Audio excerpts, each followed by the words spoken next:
I mean this in the nicest way possible. But don't dim your light for anyone.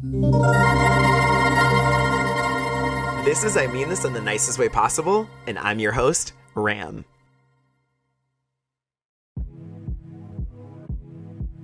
Let's sit with that for a second. Don't dim your light for anyone. Sounds cute on the algorithm, but in real life, it can feel complicated. Because I'm not telling you to walk into every room acting like you're better than everyone. I'm not telling you to be cocky, or to demand attention, or to treat people like they're beneath you. This isn't about entitlement. This is about that quiet, sneaky thing a lot of us have been trained to do since we were kids. Shrink. Making yourself smaller, toning down what you wear, toning down what you say, toning down what you're good at, what you love, how you laugh, how you show up. Also that other people don't feel uncomfortable around you. Somewhere along the way, a lot of us absorb this message that visible confidence is dangerous. That if you're too bright, too talented, too opinionated, too stylish, too you, it's gonna cost you. Maybe it was in your family, where being polite really meant don't make waves. Maybe it was in school, where being smart or creative suddenly made you a target. Maybe it was at work, where be professional was code for be less yourself. So dimming becomes a survival tactic.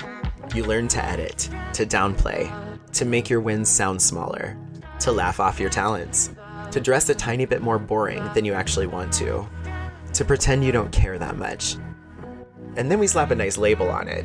We call it humility. We call it not wanting to be dramatic. We call it keeping the peace. But dimming yourself is not humility. It's suppression. Humility is knowing you're good and still being kind. Dimming is pretending you're not good so other people don't feel threatened. Those are not the same thing. And here's the key truth I want you to hold throughout this episode. You are not responsible for someone else's insecurity. You are responsible for your integrity, for your kindness, for how you treat people. You are not required to live at 40% brightness because somebody else refuses to deal with their own ick when they see someone shining. I remember the first time I read the 48 Laws of Power. Law number 1, literally the first law in the whole book, is never outshine the master. And I remember getting annoyed in real time. Like, of course, that's the first rule in a book about manipulating power structures. Don't you dare be too good. Don't you dare be too bright. Don't you dare let the person above you feel threatened. The way it's framed is basically, if you want to survive, keep yourself strategically dim so the king doesn't feel insecure. And I get that on a practical level. There are absolutely people in positions of power who will try to sabotage you the second they feel like you're outgrowing them. That's real. But reading that law, I remember thinking, so my choices are be small and safe, or be myself and risk being punished for it? To be perfectly honest, my soul just said, yeah, fuck that. I don't want to live a life where my entire strategy is, please don't notice how bright I actually am. Even when I worked in more corporate spaces, I could feel how much the environment wanted everyone to blend. Be a culture fit. Don't rock the boat. Keep everything neutral. Be professional often meant don't be too colorful. Don't be too expressive. Don't be too you. And if you've ever seen how I dress, you already know that was never going to work long term. I dress professionally, sure. I met the baseline. But there was no hot pink clause in the employee handbook. There was nothing in my job description that said, sequins will be grounds for termination. So if I felt like wearing a pink suit, I did. If I felt like wearing texture, glitter, something that actually matched my mood and personality, I did that too. And people noticed. Some people loved it. Some people were confused. Some people clearly didn't know what to do with it. But in those moments, I realized something really important. I'm not dressing for their comfort. I'm dressing for my alignment. I'm dressing for the version of me who actually wants to be in the room. Because every time I tried to tone it down, I could feel myself disappearing. I could feel this little internal click of, okay, I guess we're being less again. And that adds up. You do that with your clothes. You do that with your voice. You do that with your ideas and meetings. You do that in your relationships. You do that enough times, And you wake up one day and you're like, where did I go? That's what this conversation is really about. In today's episode, I want to unpack why society gets so weird about people who visibly shine, how insecurity in other people gets projected onto you when you're just existing at full wattage, how dimming becomes a habit, sometimes so automatic you don't even realize you're doing it, the actual cost of living like that to your creativity, your joy, your opportunities, and your sense of self, and most importantly, how to start turning the brightness back up in a way that feels grounded and real, not performative. Because you weren't put here to be background lighting in your own life. You weren't made to be a dimmer half version of yourself just so other people feel a little less triggered. You were made to be you, fully. And yeah, that means some people are gonna squint and complain that you're too much. But it also means the right people can finally see you. So if you've ever felt like you're constantly editing yourself, shrinking just a little to fit into a friend group, a job, a relationship, a version of you that you've actually outgrown, this episode is for you. We're going to talk about the psychology, the conditioning, the culture, and then we're going to talk about how to start living like the light was never the problem. Stay with me.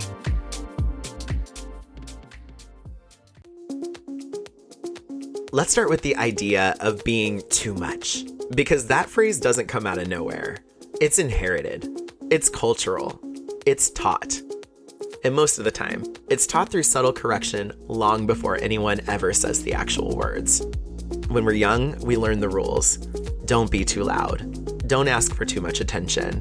Don't celebrate yourself too openly. Don't show off. Don't brag. But what we learn underneath those surface messages is much heavier. Don't complicate anything by being who you naturally are. And the truth is, a lot of cultural conditioning around humility is actually fear-based training. It's not humility at all, it's social compliance. Think about school. Most school systems reward sameness. They reward quiet kids who follow the script. Meanwhile, kids who ask questions or think differently are labeled disruptive. So the system becomes, blend in if you want to survive. Then we get older, and that same conditioning follows us into adult environments. Jobs, social groups, families, even dating. The message evolves a little, but the meaning is identical. When you shine too brightly, someone else might feel insecure, so stop shining. And here's what gets twisted. Society teaches us that being less threatening is the kind, polite, and socially responsible thing to do. So we internalize dimming as humility, and we internalize shrinking as maturity. But what if the real maturity is learning how to navigate other people's discomfort without abandoning yourself? Sometimes being too much simply means being more than someone else is comfortable witnessing. Not because you're wrong, but because you're reflecting something they haven't allowed in themselves yet. And so your brightness becomes a mirror that says, you could be bigger too. And a lot of people would rather break the mirror than see the reflection. So the myth becomes, if I shine, people won't like me. When the truth is, if you shrink, the right people can't find you. That's the dangerous part about dimming. It costs you alignment. It costs you resonance. It costs you the spaces and relationships that would actually celebrate what you bring. We were not socially conditioned to be authentic. We were taught to be manageable. And manageable is not the same thing as real. Let's talk about insecurity for a second. Not the cute kind we joke about, but the deeper emotional reality behind why some people try to dim other people's light. Because here's something uncomfortable but true. Most insecurity isn't actually about you. It's about the parts of someone else they haven't accepted yet. When a person hasn't learned to value themselves, they'll instinctively interpret someone else shining as a threat. And I don't mean a literal threat, I mean a psychological one. When someone walks into a room embodied, expressive, confident, or different, the insecure person's nervous system sometimes goes straight into comparison mode. If they shine, I must be dull. If they're confident, maybe I don't measure up. If they're loud, maybe I should be quiet. And instead of dealing with that internal discomfort, the instinct becomes pushing you down so they don't have to rise up. Psychologists actually talk about this dynamic in terms of self-concept stability. When someone's sense of self is shaky or fragile, they subconsciously try to regulate it externally, meaning they try to control what's outside of them so they feel safer inside. That's why insecure people correct you, minimize you, criticize you, or mock you. Not because you're doing something wrong, but because you're doing something they haven't allowed themselves to do. Now here's where it gets interesting. Sometimes the people who dim you don't even realize they're doing it. Insecurity in others doesn't always look like jealousy. It often shows up as sarcasm, or advice, or concern trolling. Oh, you're wearing that? You really think you can pull that off? Don't you think that's a bit much? Those comments sound harmless, but they're really insecurity saying, please don't make me look at the parts of myself I haven't embraced. And this is where compassion and boundaries need to exist at the same time, because someone else's insecurity is not your responsibility to resolve. You are not obligated to shrink so someone else doesn't have to grow. And honestly, you shining might be the only thing that ever forces them to see what's possible. Here's the part most people don't realize. Dimming is rarely a conscious decision. It's learned. It's absorbed. It's something you pick up while you're growing up, long before you ever consciously choose it. Think about family first. Families have unspoken rules. Keep the peace. Don't be dramatic. Don't rock the boat. Don't make anyone uncomfortable. And the message underneath those rules is, your bigness is dangerous. So you learn to lower your voice. You learn to minimize your needs. You learn to shrink so someone else doesn't explode or spiral or get upset. Then comes school. School rewards sameness. School rewards compliance. School literally grades you on how well you follow the expectations of other people. You're praised for fitting in, not for being yourself. By the time you enter adulthood, shrinking feels normal. It feels practical. It feels like the way things should be done, which is exactly why most adults don't ever realize they're doing it. Then corporate culture enters the chat. Dress codes, tone policing, language rules, professionalism, which usually means don't be yourself too loudly. You learn fast that being visibly different makes people uncomfortable, so you turn the volume down to avoid attention, conflict, or consequences. And we tell ourselves, I'm just being respectful, I'm just being appropriate. But deep down, shrinking is about emotional safety. You don't dim because you want to be small. You dim because somewhere along the line, you learn that shining came with a cost. Maybe that cost was rejection. Maybe that cost was judgment. Maybe that cost was feeling like the odd one out in every room. And here's the heartbreaking part. Most people don't even know who they are without the shrinking. They've performed acceptable for so long that authenticity feels radical, almost suspicious. But this is where the truth hits. If you had been raised in an environment that celebrated your light instead of managing it, you wouldn't even question whether shining was allowed. The real question isn't who taught you to shine. It's who taught you not to. There's a price to shrinking yourself, and it's rarely obvious until years later. When you dim your light long enough, you don't just lose brightness, you lose pieces of yourself. First thing that goes, authenticity. You start filtering your personality, censoring your opinions, and softening your presence until you're no longer presenting who you are, you're performing a version that other people tolerate. Then creativity takes a hit. Your ideas stay smaller, quieter, safer, because you've accidentally conditioned yourself to believe that boldness is too much. And no surprise, suppressed creativity usually comes with anxiety, resentment, and burnout, because your inner self is screaming to be allowed out. Another cost, misunderstanding. When you shrink, people don't get to know you. They only meet the edited version. They respond to who you pretend to be, not who you actually are. Which means every connection built on the edited version ends up feeling shallow, empty, or draining, because it isn't happening with the real you. And there's an emotional toll. Dimming feels like safety, but eventually it feels like suffocation. You end up watching people with less talent, less sparkle, and less vision take up space you could have owned, simply because they allowed themselves to be seen while you were busy being polite. Here's something experts on authenticity repeat over and over. When you silence parts of yourself long enough, you eventually internalize that silence as identity. And this is the real cost. When you dim, you don't just dim your light, you dim your life. Your opportunities shrink, your self-image shrinks, your joy shrinks, and eventually your belief in yourself shrinks too. That is the emotional math. The world doesn't get brighter when you dim. It just loses the light you were supposed to bring. Here's the thing no one admits out loud. We live in a culture that low-key rewards shrinking. Think about workplaces. We literally get coached on being professional, which often translates to don't be expressive, don't be noticeable, don't stand out. Dress codes, tone guidelines, appropriate behavior, most of that was born from institutions built by people who benefited from everyone looking and sounding the same. Even fashion rules were created around dimming. For decades, you were taught neutrals were respectable, color was risky, loud patterns were unprofessional, and masculine silhouettes were the standard of authority. The message beneath the message is brightness equals attention, and attention threatens the system. Then consider school environments. Kids are taught to stay quiet, raise hands, play small, don't show off. The kid who's expressive is labeled dramatic. The kid who excels too visibly is labeled arrogant. The lesson? Blend in so the teacher likes you. Blend in so your peers don't resent you. Blend in so adults call you good. Now let's go into leadership dynamics. Insecure leadership thrives on dimming. When you have leaders who don't trust their own authority, they'll police yours. Your voice gets questioned. Your ideas get minimized. Your ambition gets framed as too much. And here's where it gets fascinating. When someone truly owns their presence, think Beyonce-leveled centerness, or even someone at work who knows their worth, people either rise to it or resent it. The resentment always reveals insecurity, not truth. Even pop culture replaces authenticity with palatability. People become marketable when they're polished, safe, digestible, and non-controversial. We're taught success equals being liked, not being real.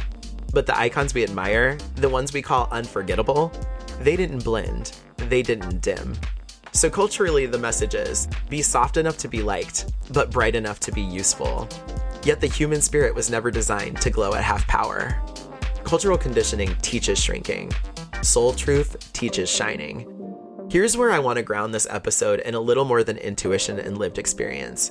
Because while this might feel like a spiritual concept or a motivational cliche, there's actually psychology underneath the idea of dimming. From an authenticity standpoint, psychologists define authenticity as knowing yourself, owning yourself, and being yourself. That literally came from multiple psychological frameworks, including Stephen Joseph's work on authenticity. When we don't express who we are, we experience internal dissonance, meaning our inner truth and our outer behavior don't match, and that creates stress and self-doubt over time. From a self-worth perspective, there's research connecting authenticity with higher self-confidence, better mental health, and even stronger relationships. When we trust our own voice and values, we stop outsourcing our worth to other people's opinions. And when we suppress authenticity, we unintentionally start treating our truth as something shameful or too much. From an insecurity perspective, insecurity, especially in group settings, often triggers what psychologists call protective behavior, minimizing, conforming, shrinking, and making yourself more palatable. Instead of being based on humility, this is actually based on social fear of judgment, rejection, or conflict. And from a human behavior perspective, we have enormous social pressure to blend in. People's reactions often have very little to do with your personality, and very much to do with how secure they feel in their own. Psychologists consistently point out that insecure people attack what threatens their sense of self, meaning your shine doesn't offend them, their insecurity does. So this isn't just about staying confident. It's about understanding that dimming yourself is a learned survival response, not your actual personality. And the moment you realize that, you stop identifying with the dimness, and you start reclaiming the light that was yours all along. Here's what I realized about dimming. Most of us don't even realize we're doing it until we look back and see how small we used to be. I spent years telling myself I was being polite, being humble, being appropriate, and really, I was just being quiet enough for other people's comfort. These days, my personal practice looks very different. I let myself take up space. I don't apologize for feeling confident. I don't censor tone or soften my voice or gloss over things I'm excited about just because someone else might feel threatened by it. Something shifted the moment I realized shrinking doesn't actually protect you. It only teaches people that your light has a dimmer switch they get to control. Now I choose the opposite. I speak up when I feel something.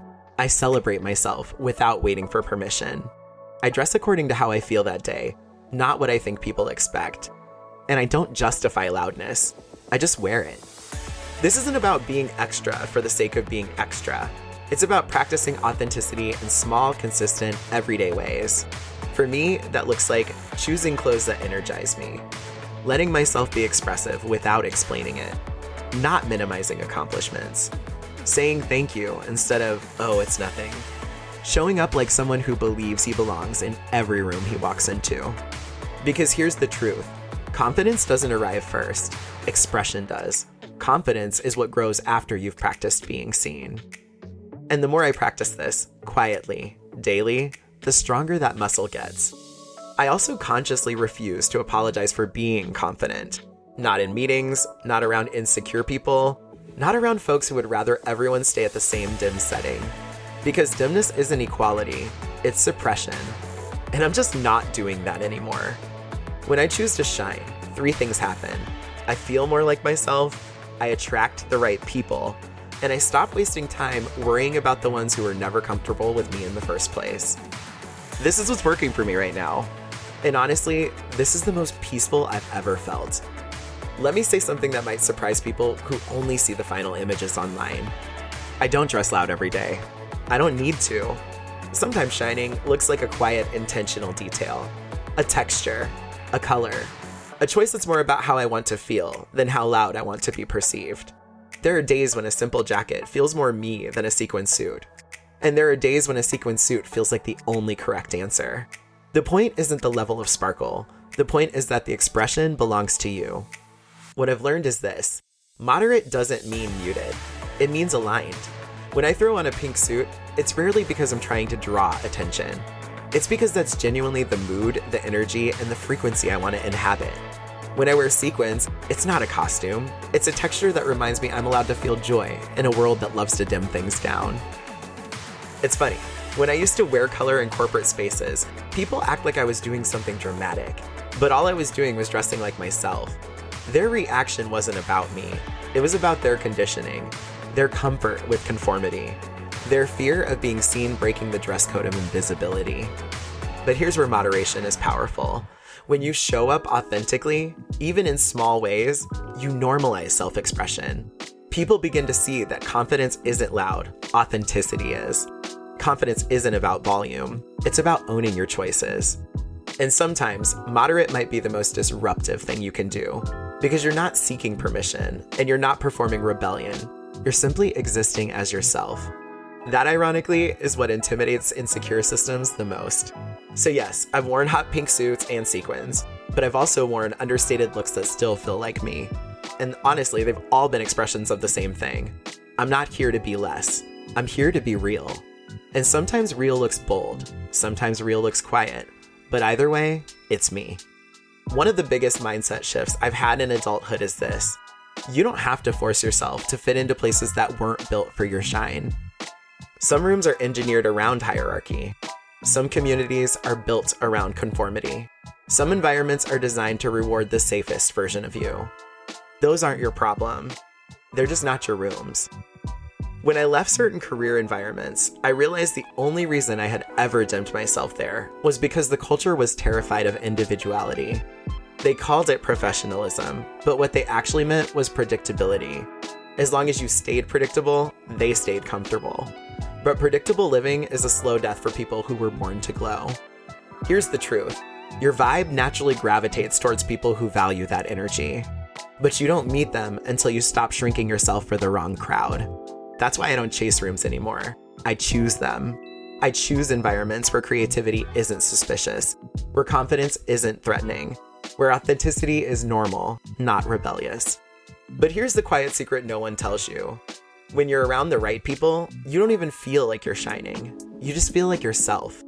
No performing, no second guessing, no apologizing for brightness, just being. And that's what I mean by your tribe is where your vibe is. The right people don't need you dimmer.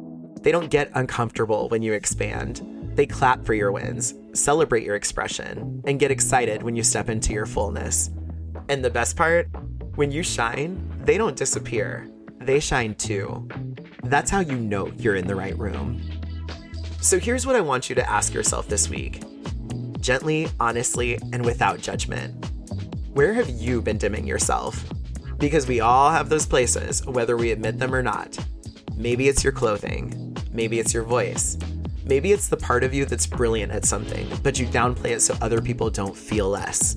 Maybe you apologize before you speak. Maybe you dress down instead of dressing up. Maybe you understate your accomplishments because someone once raised an eyebrow. Ask yourself, where am I shrinking my shine just so someone else doesn't have to notice their own insecurity?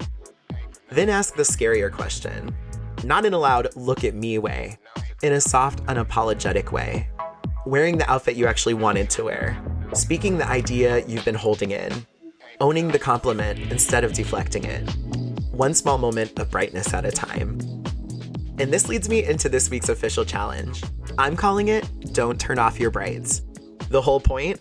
Give yourself permission to shine in one tiny way every day. Not to provoke, not to perform, but simply to be. And notice how it feels. Notice how your body responds. Notice how your confidence shifts. Notice what opens up. Because sometimes even the smallest act of brightness reminds you of who you were before the world taught you to shrink. Here's what I hope you carry with you from this conversation today. You were never meant to blend into the background. You weren't put here to be small, and you certainly weren't designed to dim your brilliance for someone else's comfort. You were made to shine. And shining isn't arrogance. It's not attention seeking. It's alignment with who you actually are. Because a dim version of you might be easier for other people to digest, but it will also make you easier to forget. And you were not put on this planet to be forgettable. So please hear this. Your shine is not a threat. Your confidence is not a problem. And your light is not up for negotiation. The world does not need more dimming. The world needs permission to glow again. And sometimes that permission begins with you. Because sometimes the kindest thing you can do is be real. Real about your light. Real about your gifts. Real about allowing yourself to be seen. I'm Ram, and thanks for getting real with me today. You just finished listening to I Mean This in the Nicest Way Possible, written and produced by Richard Armand Mills.